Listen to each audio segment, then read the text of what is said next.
So combustion in SI engines, there are 4 phases of combustion.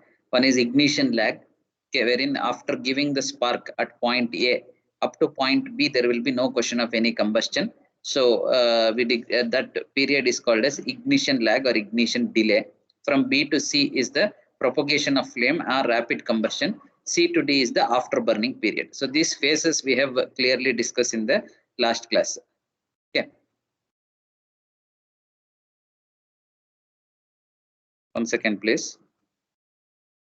After that, so 3 phases we discussed in detail. Okay. Then we started with abnormal combustion or detonation or knocking. What actually is knocking in petrol engines? Okay.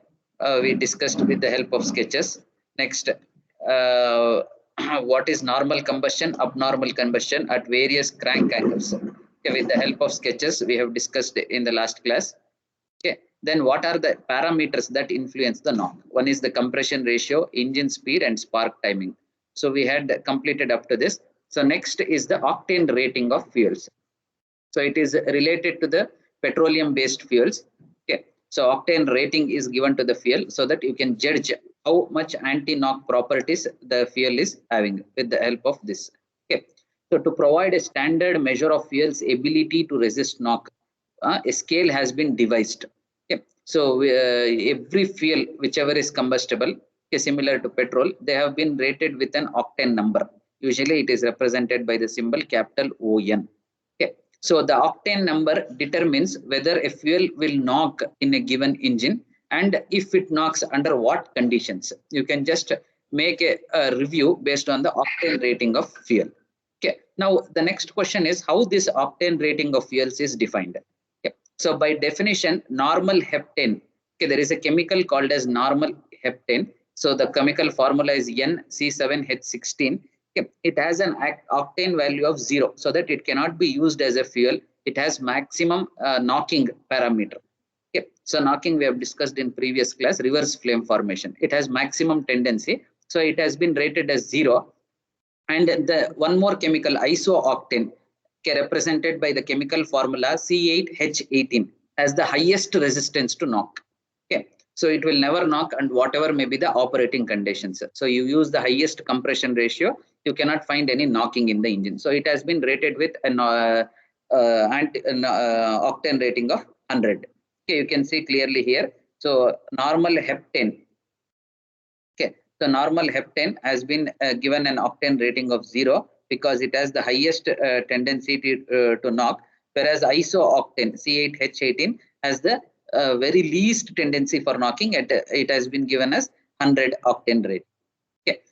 So blends of these two hydrocarbons define the knock resistance. For example, if the knock tendency of petrol is given as 80, that is octane rating of petrol is given as 80, okay, then we can assume that it acts similar to a mixture of 20% of N-heptane and 80% of iso.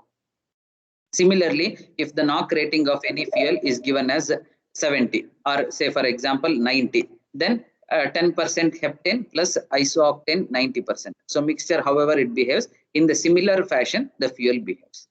Okay. So a fuel's octane number determines by measuring what blend of these two hydrocarbons matches with that of the used fuel.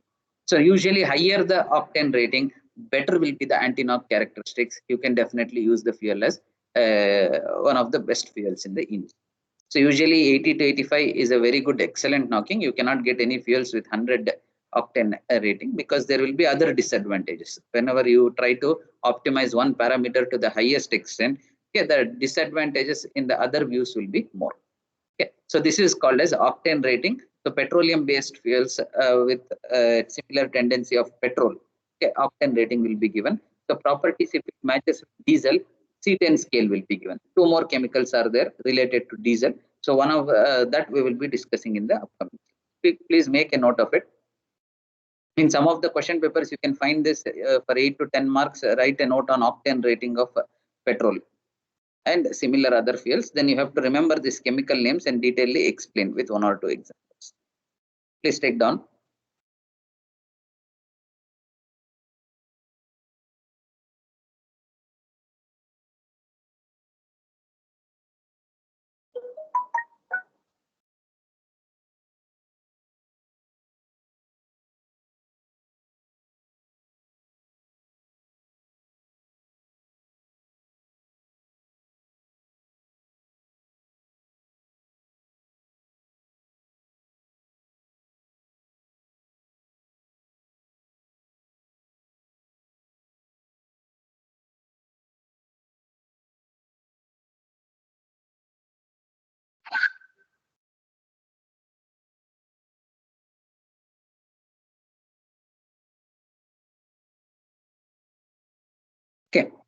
So I will move on to the next. How do you prevent knock in SI engines, that is petrol engines? So what would be the parameters that should be taken care to prevent the knocking? One is you have to decrease the compression ratio. To what extent will be the next question, depends on which fuel you are using, what is the mixture, and what would be the expected. If you reduce the compression ratio by too much, okay, efficiency of the engine will also come down. It should be an optimized one. Decrease the mass of charge, the amount of fuel air mixture given into the cylinder. If there is any knocking found in the engine, the mass of the charge will be reduced. Okay. Decrease the inlet temperature of the charge. So inlet temperature, usually it should be almost nearer to the atmospheric temperature. It should be maintained, okay, in that range in order to reduce the knocking tendency. You have to provide coolant to the cylinder. This will be definitely there in almost all automobiles. Okay. Next, spark retardation can be done. Yesterday, in the last class, we have seen a sketch. Okay, 28 degrees before top dead center, 26, 24, like that. Okay. So if you retard it, delay the spark, okay, there will be chances of reduction in knock. Okay. So using very rich air fuel mixture. Okay, only up to 10% fuel, 90% air in the mixture. What happens is immediate combustion takes place. So the tendency of reverse flame formation will be lesser. So knocking will be avoided. You can increase the turbulence inside the cylinder. Okay, so that air fuel mixture will completely mix properly. Okay, and the combustion will be complete. Reverse flame formation chances will be very less. Increasing the engine speed. At higher speeds, reduction will be there in knock. And reducing the distance of flame travel. How do you reduce the distance of flame travel? The cylinder should be as compact as possible. You cannot use a huge cylinder to provide more amount of power. So as the cylinder dimension increases, knocking tendency also increases. These are some of the parameters. You can take it in both the ways. These parameters should be considered for reducing the knock, or what are the parameters affecting the knock. Then you can list these properties: compression ratio, mass of charge, temperature, cylinder in providing cooling, spark retardation. These points only you can list and explain. So these are some of the parameters that will affect the knock in petrol engines. Please make a note of it.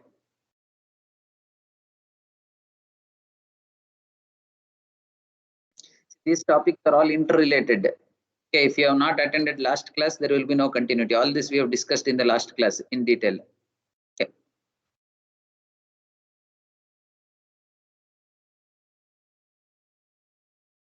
Make a note of it. So these are very important points. At least, okay, out of this 9 to 10 points, 5 to 6 points you should be able to list down and give a brief explanation.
Okay, so moving to the next. So far we have discussed the combustion in petrol engines in detail, that is SI engines. So the next is combustion in CI, that is compression ignition engine or diesel engines. Please take down a neat sketch.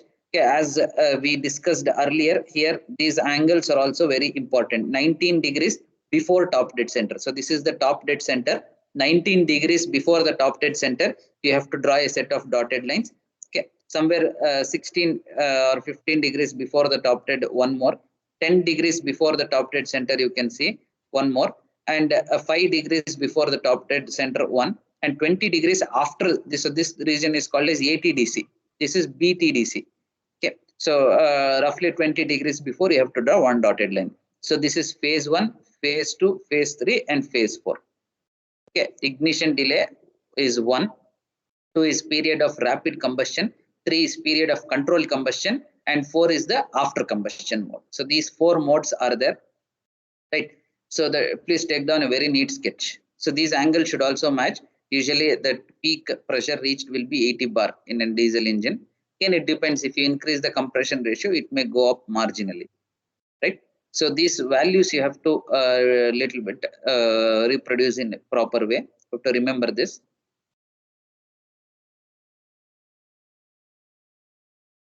Take down a very neat sketch. If you can draw the sketch neatly, then there itself we can understand what actually is happening. Based on the pressure variation, we can just describe what process is happening there.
Is it done?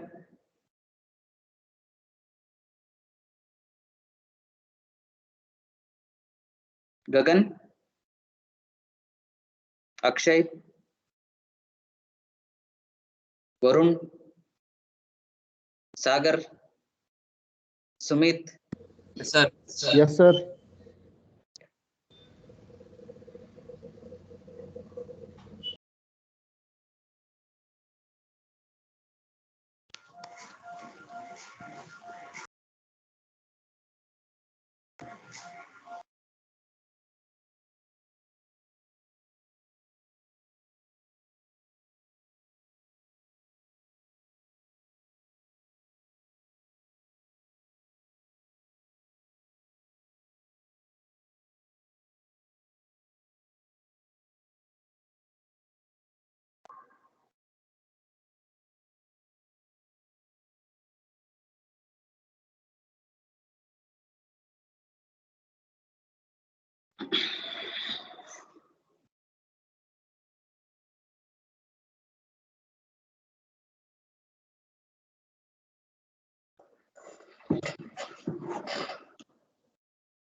Okay. So there are 4 phases here, as I discussed with you. First is the ignition delay. Second is the rapid or uncontrolled combustion. Third is the controlled combustion. And fourth is the afterburning phase, right? So first we will start with the first phase, ignition delay. Okay, what happens at point 1 actually? Okay, the start of injection of the fuel occurs, right? You just take the example of a diesel engine. So how actually it works? Okay, first I will take up a rough sketch. So this we will assume it as a piston.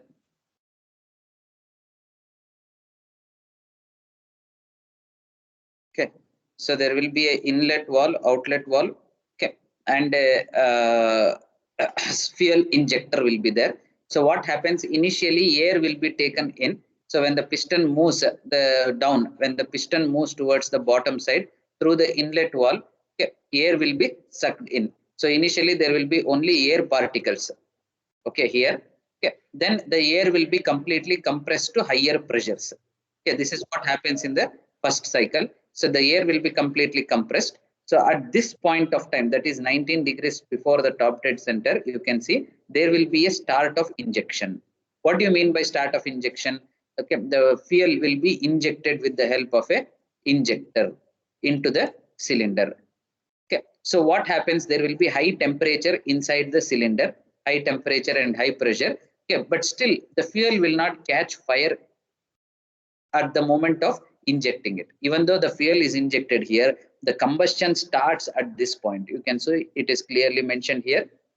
So 19 degrees before top dead center, there is start of injection, whereas somewhere roughly 15 degrees before top dead center, there is start of combustion. As per this graph, you can clearly see. Okay, so there is a delay between this. So this is called as the ignition delay. Even though the fuel and air are in contact at this point, fuel will not catch the fire.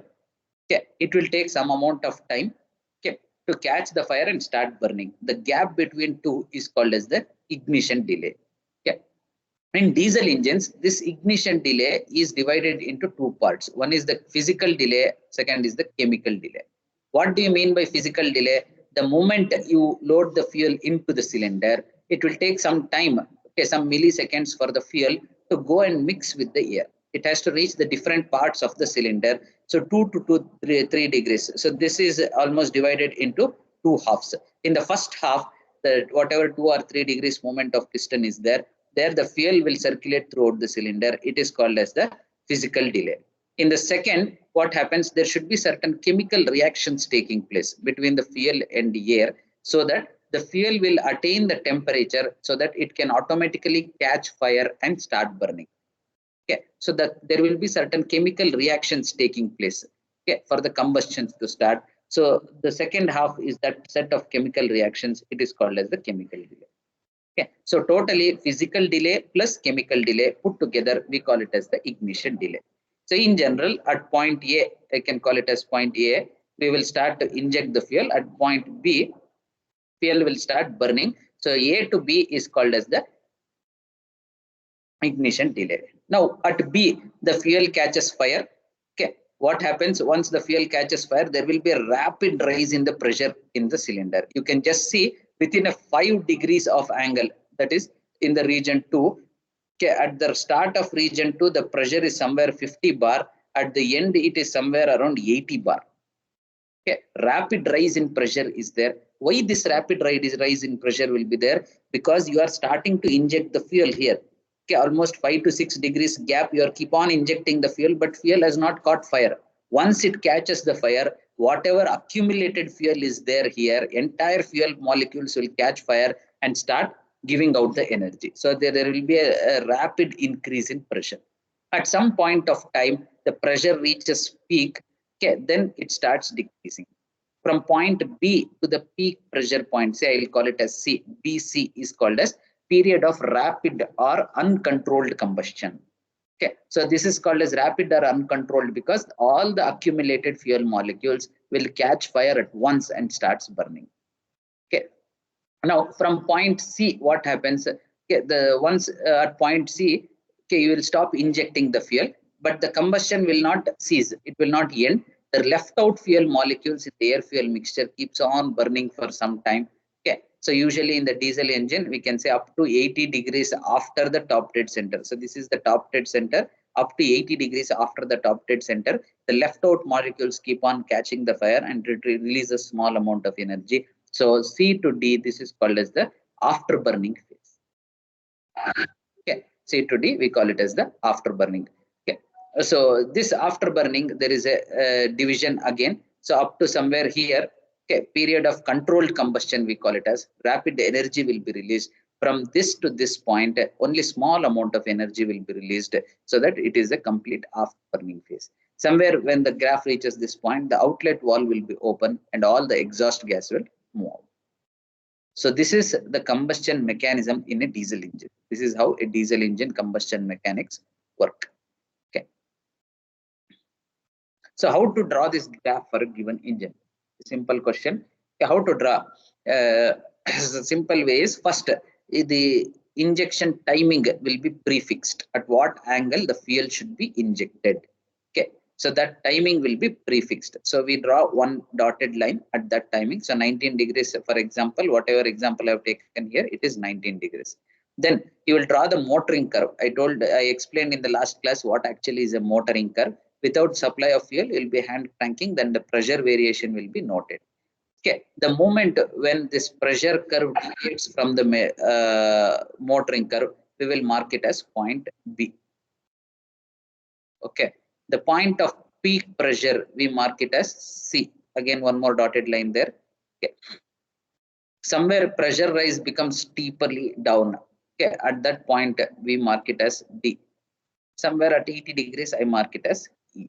So these 5 points based on pressure and angle we mark, then we draw dotted lines and join all the curves. We get a P theta diagram. This is called as P theta, pressure versus crank angle.